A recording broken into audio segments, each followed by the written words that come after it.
I just got back in. I'm really kind of revved up about this one. Children's Miracle Network golf tournament, actually a championship for the Kornferry. I was able to get on a few tour vans. Let's see if it's the tour versus me.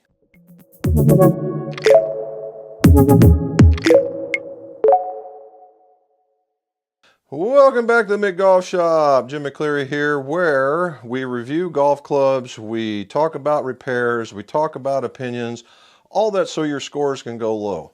So if you would, like, subscribe, hit all that bell, all that stuff that's going across the bottom, and that way you get more of the videos when they drop, the notifications, and it helps promote the channel a little bit. Alrighty. Kornferry Tour used to be called Nationwide, used to be called .com, used to be called a lot of things. Right now it's the Kornferry. And right now, at the Nationwide Children's Network, used to call it the Children's Miracle Network. Now it's called the Nationwide Children's Network.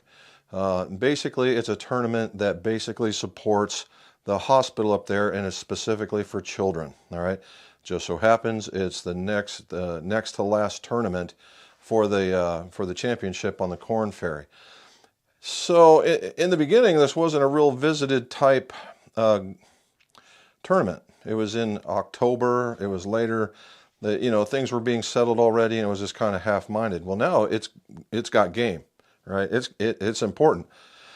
So I found out that a couple of the companies that we deal with, Callaway, Srixon, Mizuno, Wilson, and come to find out some others, were going to be there. So I called in a favor, so to speak, and asked if I could get on a tour trailer. Now, normally that makes people nervous. Okay, now let's get this straight out in the beginning, because sometimes there's proprietary stuff on these trailers where they're testing things, they're getting ready for the next year and that kind of stuff. So they're very kind of, who are you? What are you kind of doing here? That, oh my gosh, and rightfully so, right? Rightfully so. Sometimes they get this stuff, sometimes they don't. Sometimes they can talk about it, sometimes they can't. It's very, very hit and miss.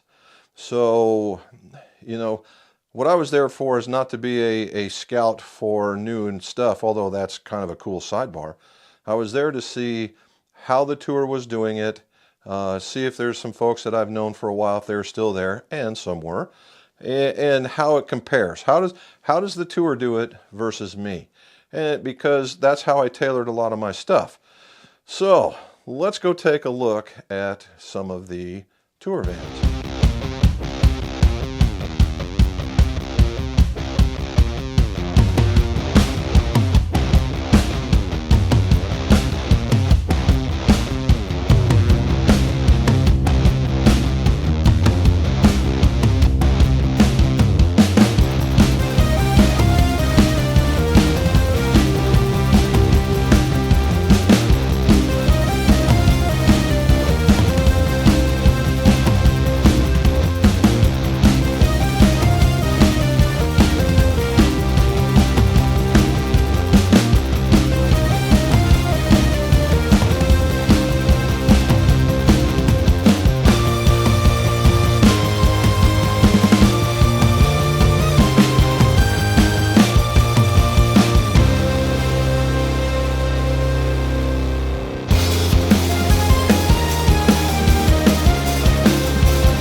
Got to talk to the tech trailer, or guys on the tour trailer, the technicians, and we're not going to put them in there for, we'll say, legal reasons. And what we have here is the gripping station. We have the air-driven grip, which applies a particularly even pressure when it goes onto the shaft so we don't crush it. We also have a place where you can get the mineral spirits to get going, right there. And then you have your double-sided tape and a nice stainless steel environment. So all you need is a nice little trash can to throw your stuff away, and this is like the perfect place to go. Not too bad. Then we turn over here and we have our shaft cutter. This has been something that's been on the tour for quite some time.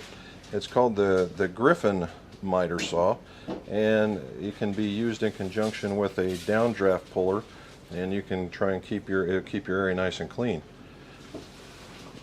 a 1x42 belt that you see in my shop, and then another bigger one for some grinding, which I have a different unit of the same variety, but it's very nice. And we get into, it's not everything is always 21st century. We have the swing weight scale. You can never get away from something that works. All right. On tour, we also have something that you'll probably not see anywhere but on a tour trailer is something to bend and measure the loft of woods.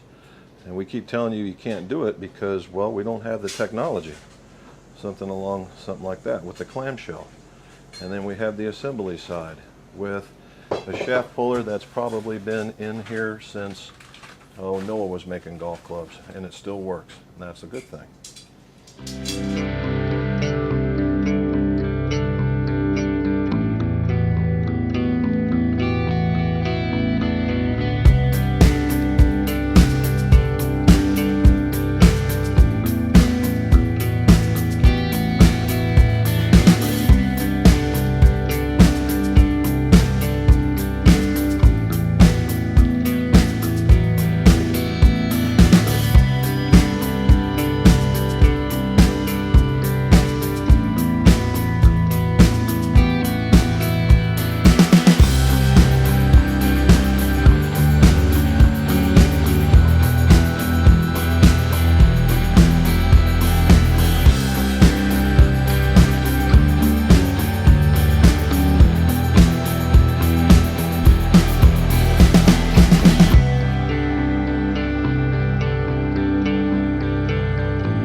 Spent a lot of time with Srixon, spent a lot of time with Wilson. Those guys were just funny as all get out.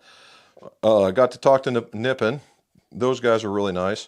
The only people I really didn't get a chance to talk to was Mizuno, and I knew that on the Titleist van, a guy that actually gave me my first access is still working with them. That is awesome, right? That guy's been there for some time. Now, when I first got on there, all the guys were brand spanking new, and so a guy like me was like, they don't have nothing to do with me. Now, they're talking with most of them, they have 20 years, right? 22 years. And they're in that 20-year time frame, about the time frame I was actually getting on there. Now they're in their 50s. And so I only have them by a little bit now. Now it's all like, hey, oh, good, a bunch of old timers, right? Except for these guys look way better, all right? So you saw all the tools. And very much, depending on the van and depending on the commitment, is what you got to see. So as a whole, they had that Griffin cutter. That was kind of very cool. Had that downdraft suction on it, which is kind of where I got my bench idea from. All right, you saw the 1x42 belt. Everyone had them. It was just a different application because of whether or not you would prep a tip or wanted to do a ferrule.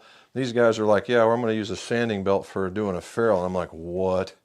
And then I go to another one, and there's a felt belt there, just like I got, right? In fact, probably from the same place. And I'm like, oh, okay. So, you know, the tour gets all this because they make for the best players, and they do. And there's a lot of, I don't know, we'd call it stress on the line, because you got to have these clubs just so. And so you have to have the equipment just so. I actually got asked what I use, right? And we talked about Mitchell, we talked about some Sanders, we talked about how we could do grinding and things like that. I actually learned a trick on some bendings, so it was a really, really cool exchange. So, what did we learn? Well, we learned that the clean and dirty side is, I did this after the tour trailers, and the flow still works. I just wish I had a wide enough area that I could put an island in the middle. That concept really resonates with me, putting an island in the middle, but we just don't have that space. And what it is my working spaces are wider than theirs, so there's the trade. The other part is that their level of basically give a damn is as high as anybody's out there, because of the fact that their stuff is being seen on TV. The last thing you want is a head flying down the fairway, and that would be bad. And the fact that they have to have another skill set, and most of them have to be truck drivers in order to take their trailer with them.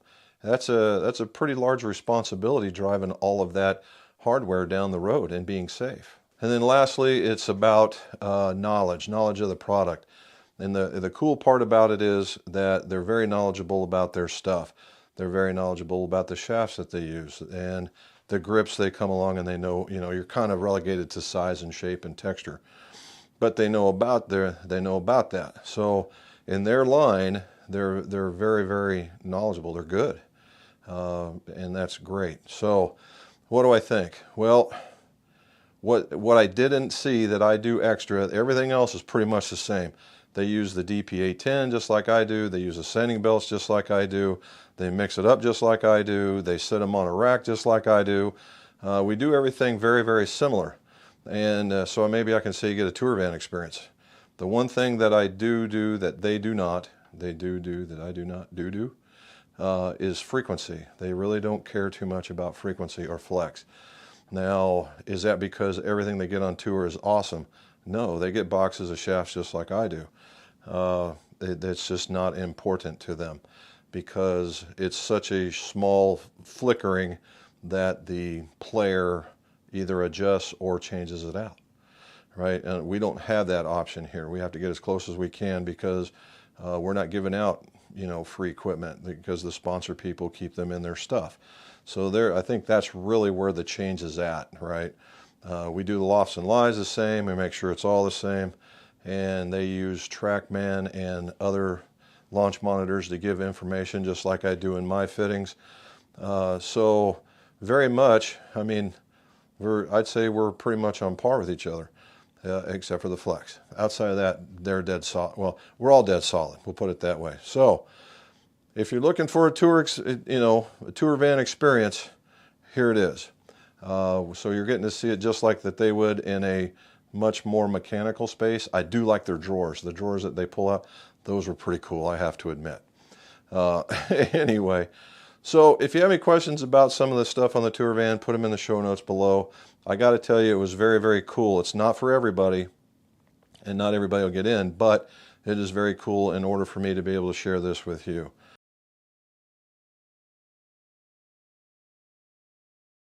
All right, so what you did is you saw that the tour trailers and the way that they're set up aren't too different from what I do here. We all have the way that we cut shafts, we all have the way we prep tips, we all have the way that we complete ferrules, we all have ways that we glue clubs, we all have different ways of loft and lying.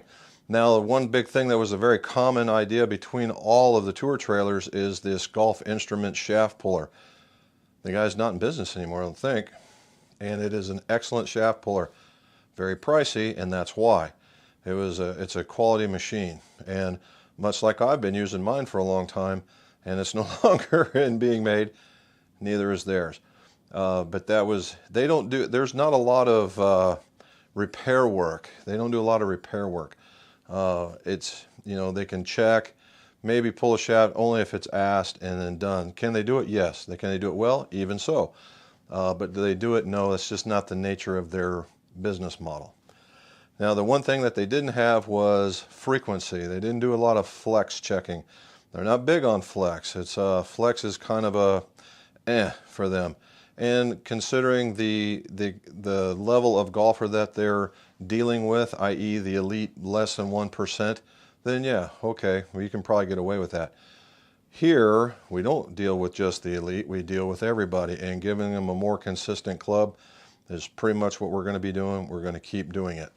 And so pretty much it's same, save a different thing on flex, but again, I am, we're treating you, unless you're playing on the tour, you're always going to get it, and that's just what it is.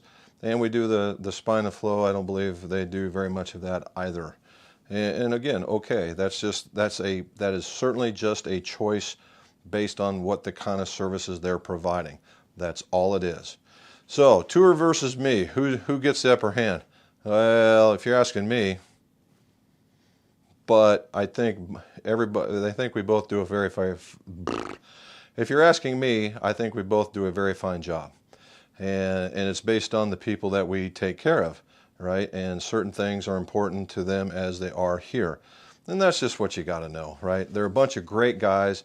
They're very dedicated to their craft, and when you got to drive a truck from point A to point B and then start taking care of these people, it's quite the lifestyle. So I say give them a nod, thumbs up to all the guys on the tour vans out there, either whether you're on LPGA, Kornferry, PGA. It's a brutal stretch, and if nothing else, I appreciate what you're doing.